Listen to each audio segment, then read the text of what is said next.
আমি 24 একজন জুলাই যোদ্ধা। আমি গত 2 মাস আগে এখানে শাহবাগে এসেছিলাম।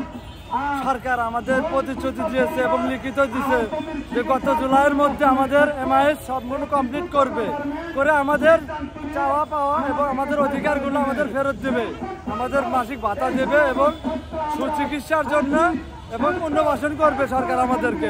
কিন্তু সরকার যা জনগণের প্রতিশ্রুতি রাখে নাই, শেষ জনগণের সাথে সরকার চিট করছে। এই সরকারকে আমরা খুবই নিন্দা জানাই। আমরা এর খুব সুষ্ঠু এবং সুন্দর একটা ফয়সালা চাই। যারা জুলাই গণঅভ্যুত্থানে আহত হয়েছে, আহত শহীদদের হচ্ছে আপনার ভেরিফিকেশনের পরে মেডিকেলের যে ডাটা এন্ট্রি এমআইএস নিয়ে হচ্ছে আমরা এমআইএস আমাদের ভেরিফিকেশন হয়েছে সিভিল সার্জন থেকে শুরু করে আপনার এখন মন্ত্রণালয় আছে, কিন্তু আমাদের হচ্ছে চূড়ান্ত তালিকা এখন হচ্ছে এন্ট্রি করতেছে না। তারা বারবারই নানান ধরনের অজুহাত দিচ্ছে। কিন্তু আমরা এখন যেটা দেখতে পারলাম, আমরা সকাল থেকে আসছি এখানে, সকাল থেকে আসার পরে তারা বললো যে একটা টিম যাবে।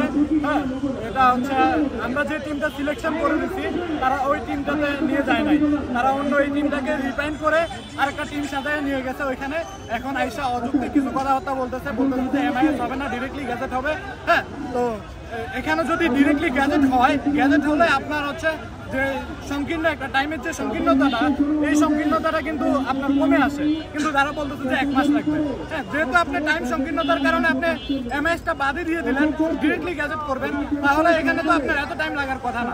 ঠিক আছে, আর এখানে যতগুলো কথা বলতেছে তারা সম্পূর্ণ অযৌক্তিক। আমাদের মনে হচ্ছে তারা সম্পূর্ণ নিজেদের ভিতরে একটা সেটেলমেন্ট করে তারা চলে আসছে। আর আহত যারা আছে তাদেরকে হচ্ছে আপনার ভুক্তভোগী, তারা আবার মাঠে নামতে হবে।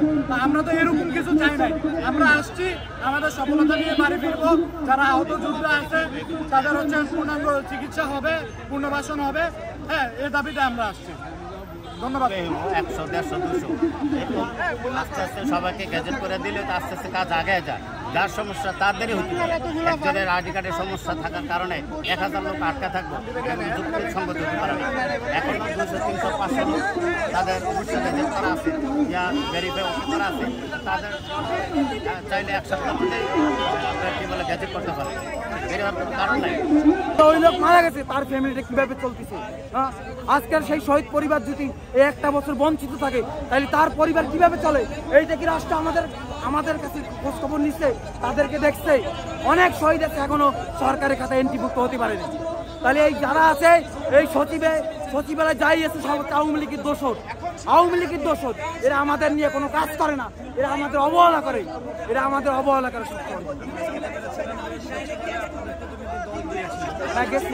আমাদের রুমে বসে বসে হাওয়া বাতাস খাচ্ছেন, আর যাদের রক্তের বিনিময়ে আপনারা এই লাইফটা বিলং করছেন, একটি হাস্যোজ্জ্বল দিন জীবনযাপন করছেন, তাদেরকে আজকে আপনারা রাস্তায় নামাচ্ছেন, তাদেরকেই ভুলে গেছেন।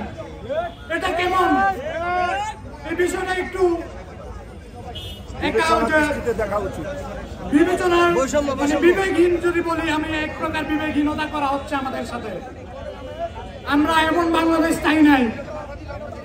আমরা চেয়েছিলাম শান্তি শৃঙ্খল ভাবে একটি বাংলাদেশে আমরা বিলং করবো, যে বাংলাদেশ হবে একে অপরের কাঁধে কাঁধ মিলিয়ে, কোনো বৈষম্য থাকবে না, কোনো বিরূপ মন্তব্য থাকবে না, জাতি ধর্ম বর্ণ কোনো কিছুর ভেদাভেদ থাকবে না।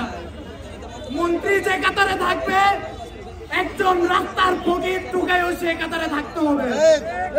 এমন রাষ্ট্র চেয়েছিলাম, কিন্তু আজকে আমাদের কিছু চোর বাটপার উপদেষ্টাদেরকে দেখি প্রাডো গাড়ি নিয়ে চলে,